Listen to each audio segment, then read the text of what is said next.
So at the beginning of the year, nervously, I shared with you some of my really scary, ambitious goals for 2025. And today I'm going to share with you all the results. Which goals I completed successfully, which goals I failed at and fell flat on my face. But most importantly, what did I learn about this and what did I learn about myself?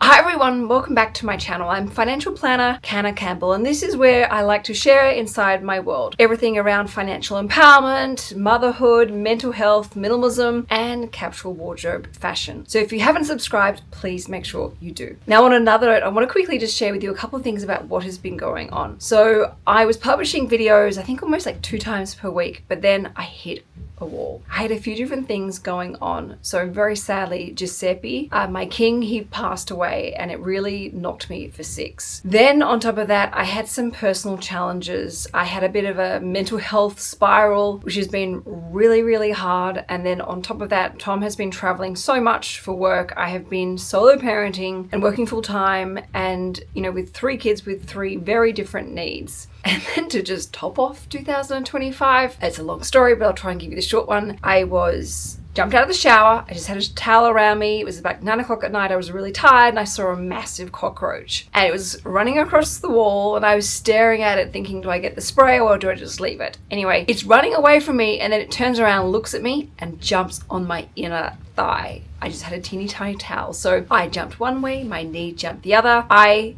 felt and heard my ACL tear. So I've been hobbling around like an 80-year-old and I'm booked in next week finally to have surgery. So my apologies for being absent and for neglecting my YouTube channel, but I've got some special videos to share with you, including the inclusion of that little monster up there. And, I will be back on a regular basis. But what I want to hear from you is, would you prefer to see a video every Thursday or do you prefer to see a video every Sunday afternoon? Let me know what works best for you and what you would like to see, particularly around the different types of content that I create. All right. Now that I have explained about that, let's get straight to the goals. So what did I achieve? What did I fail? The first goal that I shared with you actually in this video here was that I wanted to try and pay $100,000 off our home loan and then redraw that money back out to buy more shares. And I was going to put that money into the $1,000 project share portfolio. Now, amazingly, and I look back and go, how did I do this? But I managed to pay $100,000 off our home loan, not just with the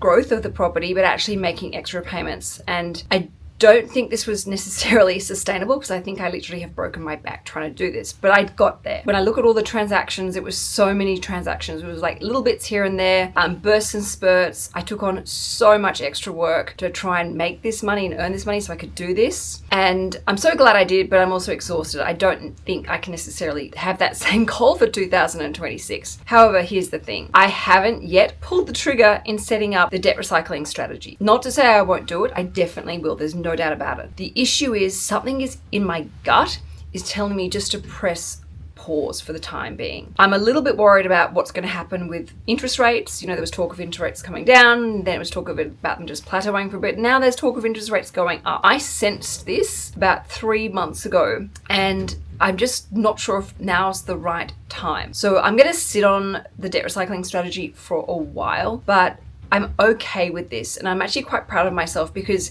there is this really irrational, impatient side of me that's so ambitious and so motivated that just wants to just tick everything off perfectly. But I know deep down, as a financial planner, as someone who's helped thousands of people build amazing wealth, is that wealth grows best in the most sustainable way when it's done when you're educated, when you're informed, when it is done with confidence and you do it with a great intention. Doing things in a haphazard, rushed or emotional way doesn't necessarily give you the best results. And for me, I'm all about efficiency. So technically have achieved it by knocking off an extra $100,000 off our home loan, but haven't actually pulled the trigger in actually recycling that and turning it into an investment loan to buy more shares. But I'm okay with that.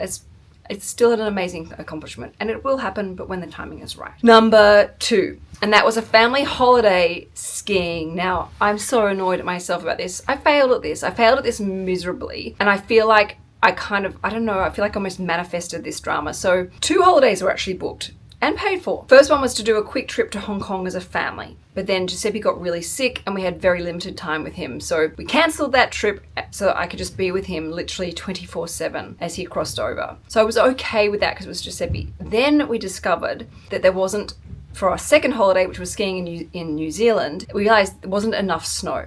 And when we spoke to people, they're like, look, there's snow, but not enough to come all the way here. You'd be better off rescheduling it for a month later. Now, that was fine. We were happy to do that. But then we ran into, let's just say, co-parenting issues. And it meant that we couldn't take Rocco with us, which we were never going to do. We were never going to not take Rocco with us. So we had to can that completely. Hopefully we will rebook next year, assuming my ACL is fine and I get the green light from my surgeon. So, all right. Devastated, disappointed. I feel like I let my family down monumentally, but I guess my kids will be that little bit older to enjoy learning how to ski, and they'll probably be a bit more comfortable doing things like ski school. I'm trying to see the positive in this. All right, number 3, and that was to renovate our kitchen. I hate our kitchen. I know it might look okay on social media because it's all white and bright, but it's actually falling apart. There are holes in things don't fit. The way it's structured and organized has been done really badly. It desperately needs to be completely redone. I was good to go with this, but then we spoke with the builder and we decided together, Tom and I, that what was best for our whole entire family and what really suits our real needs, and that is to focus on the outdoor area. So, not necessarily a bad thing, but we're getting a swimming pool. I'm so excited. I've never had a swimming pool before. It's always been one of my big picture goals to have a swimming pool. And then we're actually going to completely redo our backyard, which is just a bomb site at the moment. But we're putting in a swimming pool. We're putting in a spa, and it's a special spa that converts to an ice bath, putting in an outdoor sauna. We're going to have a patio area, and it means that we can actually have all our friends over, and it just becoming almost like a wellness area, but also an amazing entertaining area. And I think particularly as my kids are getting better at swimming and they're more water safe, it means we can have their friends over and their parents and just have really beautiful, summer afternoons after school and cooling off and just have a beautiful time as a family in our backyard. So, yep, failed with the kitchen, but I think it's a pivot, and it's a pivot that's better for my whole entire family. Goal number 4 was to publish another book. Now, this was a bit of a fail past fail. I wrote my book last year, Financial Freedom, and it's 70,000 words. And as I got to the end, I had a bit of a light bulb moment, and I thought, you know what? Who's got time to read a 70,000 word book at the moment about investing? People need help, and people need help fast. They just need to be told what to do and why. You need to make it as easy as possible. So after writing that book, I decided not to scrap it, but I realized it needs to be turned into an ebook, like a workbook. So it's all in a very concise manner and just gives you really clear instructions to follow so that you understand absolutely everything. So technically I failed on this because I didn't get it published, but this is the funny thing. It's going to be turned into an ebook, which will be available next year. It's called Financial Freedom. The funny thing is this: I have technically written and about to publish a 3rd book. I'm not allowed to share any details yet, but it's something exciting, a project I've been working on with someone else who's very special to me, and I will be able to share some more details with you in 2026. And so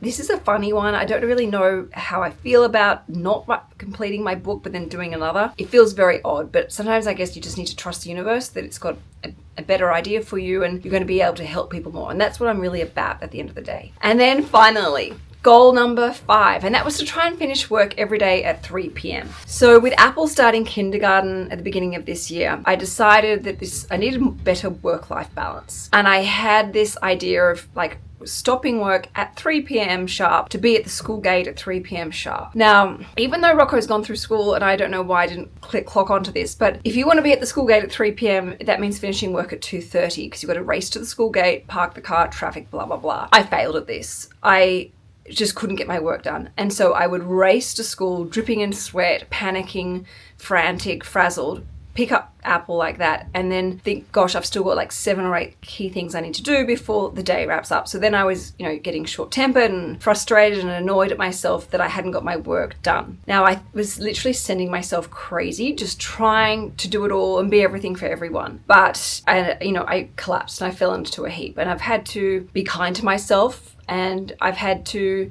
look at how do I pick my kids up and be at home as a happy, functioning, present mother. So I've had to admit defeat here. And the truth is, I have to put my kids into after-school care. Rocco is a little bit different because he's very independent and he gets his own way home. He catches the bus home now with his friends and has a really fun time, which I'm fine with. But the girls are much younger, so it's very different. So now I have to pick them up at anywhere between 5 and 5:30 from daycare and after school care. I don't love it. It's not ideal, but it means I can get my work done. And it means I turn up relaxed. It means I'm prepared, and at least the bulk of my work is actually done at the end of the day. And it has been a bit of a wake-up call as to what's really important at the end of the day, and making sure that I also take care of my own mental health, because sometimes there are days where I might get my work done, but it means I've got some extra time just for me to go exercise, to go sit in the sun, to jump in the pool, or not the pool, sorry, the ocean. We'll have a pool soon, but to have some time for me. So I am disappointed, but it's 3 days a week they're at daycare, so it's not the end of the world. And at the end of the day, we're also working parents doing our best to pay the bills,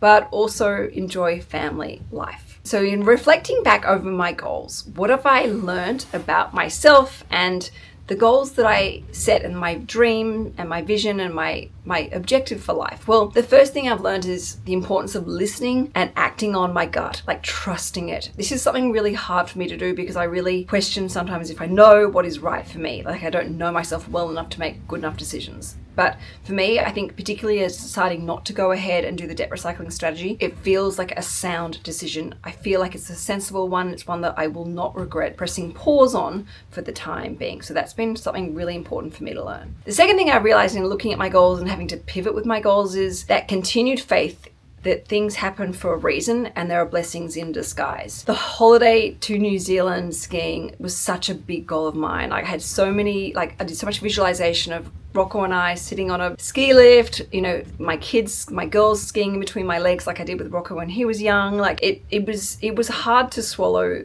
this failure. And again, having faith and believing in things happening for a reason and blessings in disguise. I think it's actually going to be okay. I don't think my kids are going to look back in their 30s and think, oh, that one year my mum and dad didn't take us skiing. Sometimes we are really hard on ourselves unnecessarily, and the universe really does have our back and knows what is right for us. And sometimes we just need to have faith and trust in that. The third thing that I realized as well from my goals this year is letting go of control. I was so fixated on renovating our kitchen, to the point where I built a vision board.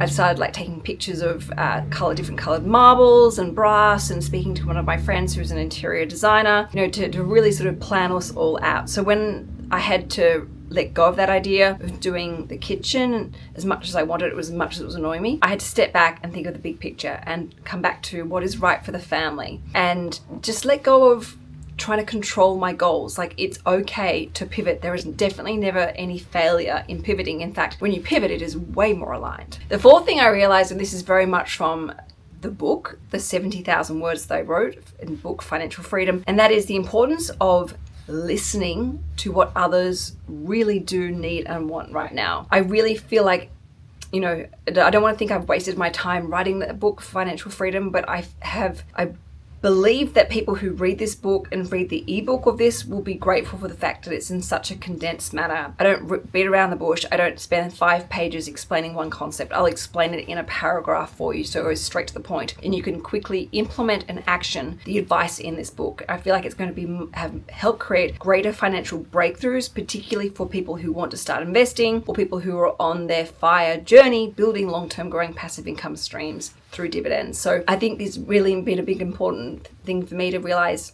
Yes, there are things that I want, but at the end of the day, what do I want? And that's to help people, which means then listening to others. And then finally, what have I learned from my goals for 2025? And that is to keep it real. Like everyone, we start the year off, feeling motivated, driven, with so much direction and purpose. And, it's so easy to get ahead of ourselves and think we can achieve all of these things, but we need to, practically spread out our ideas, our goals, our motivation levels throughout the year. We're not machines. We're not robots. We're humans with feelings, and also things happen in life. Like, I've had some really big challenges towards the end of this year, and hopefully I'm through the worst of it now, but you do need to keep it real. Remember, at the end of the day, you're a person with feelings and with needs, and you've got to honor that, and you've got to honor that with love and respect at all times. All right, that is it for this video today. Let me know what you think of this video. Let me know what you want to hear more of, and of course, let me know what you want to see and hear more of on SugarMamma TV.